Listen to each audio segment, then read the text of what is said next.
In this video, I will be talking about the operational errors of the marine radar as well as the performance standards expected of the equipment. So on many occasions, echoes which are known as false echoes appear, and hence tracks appear on the radar screen which are simply not there. These are known as false echoes, and these can be summarized into 5 types: indirect echoes, side lobe echoes, multiple echoes, interference echoes, and second trace returns. We'll start with indirect echoes, which are caused by obstructions which are in the path of the radar beam. The area behind the scanner is obscured from the radar beam by a funnel can cause indirect echoes. Immediately behind the scanner, the radar can see nothing, and this is known as a blind arc. Either side of the blind arc, there are shadow sectors where only a portion of the radar energy will get through, and weak echoes will probably not be detected.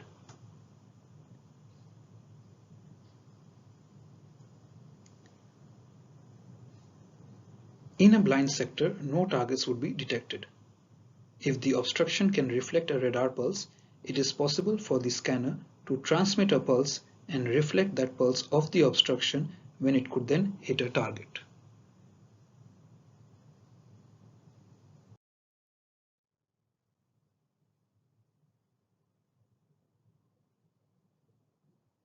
This is shown on the screen right now. The target would reflect the pulse, and the resultant echo could travel back, hit the obstruction, and then be reflected back into the scanner.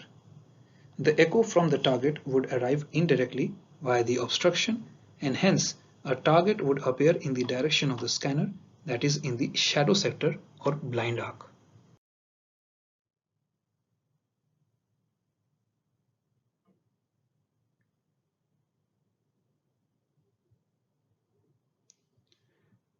Upon installation of the radar, it is very important that the shadow sectors and blind arcs be identified so that operators are aware of the limitations of the radar in these sea areas.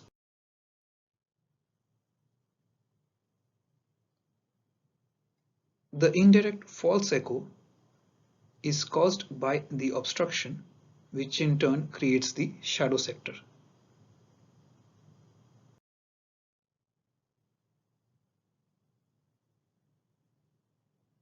The shadow sector starts acting as a mirror to bounce the radar beam both out and back. The indirect echo will appear in the area of the shadow sector or blind arc and will be roughly the correct range but at an incorrect bearing.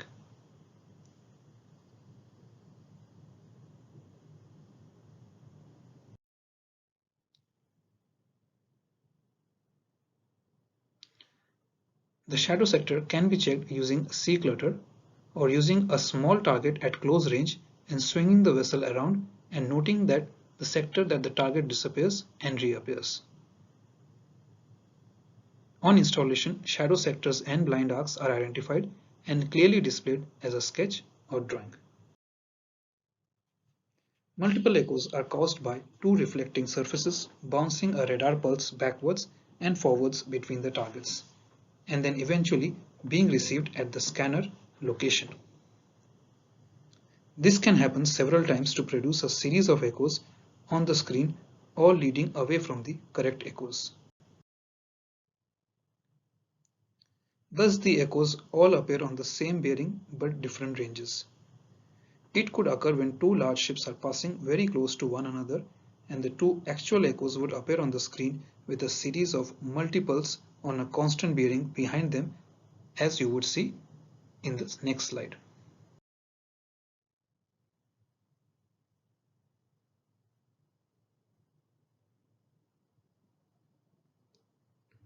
All the multiple targets would be weaker echoes and get progressively weaker as the range increased away from the scanner location.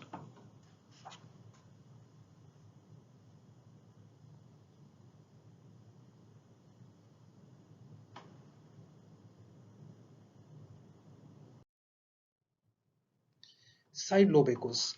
As well as the main beam, the radar produces a number of weaker beams on either side, called side lobes.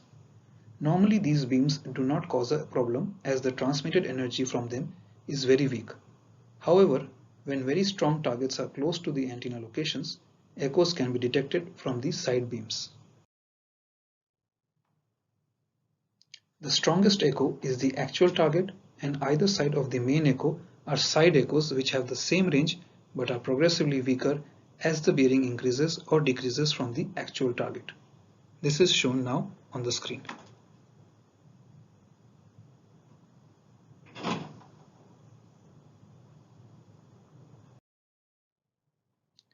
Radar interference is caused by the radar picking up the pulses of other radars operating in the vicinity, using a similar transmission frequency and similar pulse repetition frequency.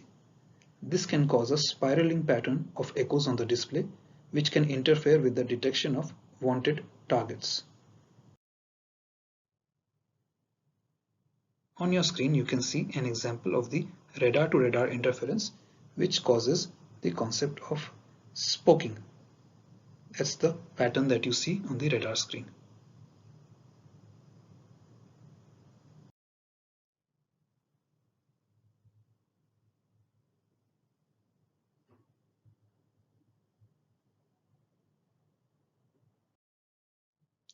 Second trace echoes. Second trace echoes has already been mentioned that the condition called ducted can result in echoes returning from considerable distances. These echoes will appear at the correct bearing but at much lower ranges than the true distance. What can happen is that an echo from the first pulse can arrive back at the scanner after the transmission of the second pulse.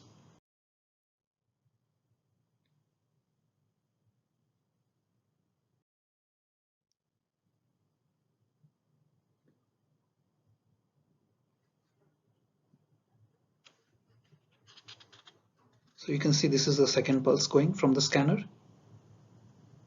The echo from the first pulse is received back by the scanner.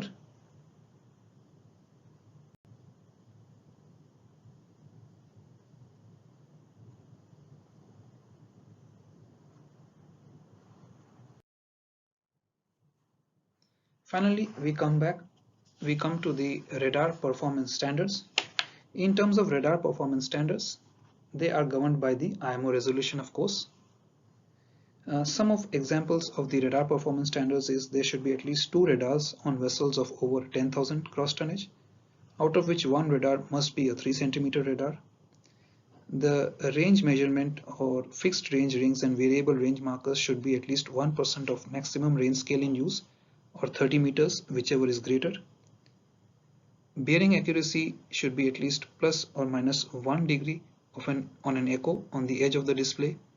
The range accuracy should be plus minus 1% of the maximum range scale in use, or 30 meters. Greater value applies here. The heading marker should be at about accuracy should be about plus to minus 1 degree. The heading marker off switch must revert to on status. The radars must be gyro stabilized. The equipment must be operated satisfactorily in wind speeds up to 100 knots. It must be fitted with a performance monitor. On ships over 1600 gross tonnage constructed after 1984, 1st September 1984, must be fitted with a facility for plotting targets at least as effective as a reflection plotter. The bearing discrimination on a 1 and 1.5 nautical mile range scale should be about 2.5 degrees for targets on the outer half of the display, and the range discrimination on 1.5 nautical mile range scale should be about 40 meters for target on the outer half of the display. I think this is pretty much it. You can go and download the IMO performance standards or IMO resolution for the performance standards for radar from the web and read more about it. There are many points as well. For example, the radar should be able to start up from a cold to fully operational within 4 minutes, from standby to fully operational condition within 15 seconds. 3 centimeters radar must be able to detect and display the signals obtained from the search and rescue radar transponders, SARTs. Then parallel index lines, at least minimum of 2 independent lines should be available. So it goes on. There are many other things as well. I don't want to go into each of it because it becomes too long. But like I said, please go down and please go and download the latest performance standards before you go for any examination and read upon it, because sometimes there could be some minor changes in it. Otherwise, what I have told you is good enough for you to know for your exams. Thanks, guys. Bye.